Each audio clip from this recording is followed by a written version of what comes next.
കോട്ടപ്പാറ പ്ലാന്റേഷനിലെ പിടിയാന 10 ദിവസം മുമ്പ് മുതലാണ് ജനവാസ മേഖലയിലെ സ്ഥിരം സാന്നിധ്യമായത്. വനാതിർത്തിയിലെ പുരയിടങ്ങളും കൃഷിസ്ഥലങ്ങളുമാണ് വിഹാരകേന്ദ്രം. വനപാലകരും നിസ്സഹായരാണ്. ഇത് കുമാരൻ ചേട്ടൻ. കുർബാനപ്പാറയിലെ 40 സെന്റ് കൃഷിയിടമാണ് അദ്ദേഹത്തിന് എല്ലാം. ഇവിടെ തന്നെയുള്ള ഷെഡിലാണ് താമസം. കമുകും തെങ്ങും റംബൂട്ടാനും ജാതിയുമെല്ലാം ഇവിടെയുണ്ട്. ഒപ്പം പാറമടക്കുളത്തിൽ മത്സ്യകൃഷിയും. ഈ കൃഷിയിടത്തിലെ വരുമാനമാണ് രോഗിയും കാഴ്ചപരിമിതിയുമുള്ള കുമാരൻ്റെയും ഭാര്യയുടെയും ജീവിതമാർഗം. ഈ കൃഷിയിടത്തിലും വർഷങ്ങളായി ആനശല്യമുണ്ട്. എന്നാൽ കഴിഞ്ഞ 10 ദിവസം കൊണ്ട് ആനയുണ്ടാക്കിയ നഷ്ടം ചില്ലറയല്ല. നിരവധി കമുകുകൾ മറിച്ചിട്ട് തീറ്റയാക്കി. തെങ്ങും ജാതിയുമെല്ലാം നശിപ്പിച്ചു.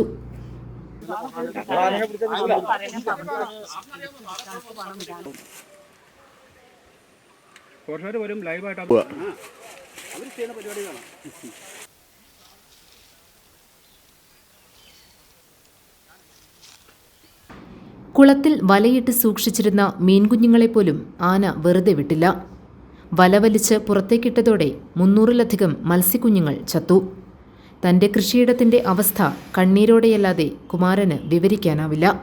കഴിഞ്ഞ 18-ാം തീയതി മുതൽ ഈ ഇന്നലെ വരെ 11 ദിവസമായി ആന ഈ പറമ്പിൽ നിന്ന് കയറി പാർക്കുന്നു. ഫോറസ്റ്റുകാരെ വിളിച്ച് അവർ വരും, ഒന്ന് ഓടിക്കുക, ആന കടന്നു. ഫോറസ്റ്റുകാർ കുടിക്കാത്ത കയറാതെ നോക്കാൻ ഒരു സംവിധാനം അവർക്കില്ല. ഇതുവരെ അവരൊന്നും ആരും ഒരു ടോർച്ചൊന്നും കാര്യം നടക്കില്ല. ഞാൻ ഈ ഇത്രയും അധ്വാനിച്ചുണ്ടാക്കിയ എൻ്റെ ഈ 100ഓളം അടയ്ക്കാമരം ഇതിനകത്ത് ആനകൾക്ക് കാച്ചടയ്ക്കാനാണ് കളഞ്ഞത്. എൻ്റെ ജീവിതം മറക്കണം ഇതിനകത്ത്. ആന കയറി വെയിൽ കളഞ്ഞോടി എൻ്റെ കൊക്കക്കാരനടന്നു പോയി. ഞാൻ ഇതുകൊണ്ടാണ് ഞാനും രോഗിയായ ഒരു ഭാര്യ ഇരിക്കും. അതുകൊണ്ടാണ് ജീവിക്കുന്നത്. രാത്രിയും പകലും കിടന്ന് കഷ്ടപ്പെട്ടതേ സാധനം. ഇതിന് അറിയാൻ ഒരു നഷ്ടപരിഹാരം എത്രയും നിന്ന് കിട്ടണ്ടേ? അതുവരേക്ക് ഇപ്പോൾ ഇവരോട് പറയുമ്പോൾ ഇവർ അയക്കാന്നൊക്കെ പറഞ്ഞുകൊണ്ട് എന്ത് നടപടി ഇതിനകത്ത് സ്വീകരിക്കാൻ പറ്റും? കുമാരന്റെ കൃഷിയിടത്തോട് ചേർന്നാണ് പാറയ്ക്കാലിൽ മോൺസിയുടെ വീട്. ഇവരുടെ വീട്ടുമുറ്റത്താണ് പലപ്പോഴും ആന നിലയുറപ്പിക്കുന്നത്. മോൺസിയുടെ ഭാര്യയും കൊച്ചുകുട്ടികളും പേടിച്ചരണ്ടാണ് പകൽ സമയത്ത് പോലും കഴിയുന്നത്. കോഴിക്കോട് വരെ ആന തകർത്തു. വീട്ടുമുറ്റത്ത് പാർക്ക് ചെയ്തിരുന്ന ബൈക്കിനും കേടുപാടുണ്ടാക്കി. ഈ ആനയെ പിടിച്ചുമാറ്റുക എന്ന പോംവഴി മാത്രമാണ് ഇവരുടെയെല്ലാം ദുരിതത്തിന് പരിഹാരം. കഴിഞ്ഞ രാത്രികളിലെല്ലാം കോഴിക്കൂട്, പട്ടിക്കൂട് ഉൾപ്പെടെ വീടിനോട് ചേർന്നുള്ള ഭാഗങ്ങളിലും അടയ്ക്കാമരം, അതായത് കവുങ്ങ്, മറ്റ് കൃഷി സാധനങ്ങളെല്ലാം നശിപ്പിക്കുന്ന ഒരു സാഹചര്യമാണ് ഉണ്ടായിക്കൊണ്ടിരിക്കുന്നത്.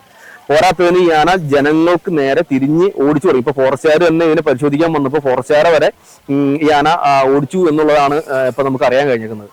അപ്പൊ ഇത്രയ്ക്ക് പ്രശ്നക്കാരനായ ഈ ഒരു പിടിയാനനെ നമ്മൾ ഈ ജനവാസ മേഖലയിൽ നിന്ന് എത്രയും പെട്ടെന്ന് മാറ്റിത്തരണം എന്നുള്ള ആവശ്യമായിട്ടാണ് ജനങ്ങൾ ഇവിടെ നിന്ന് കൂടിയിട്ടുള്ളത്. News desk, GTV news.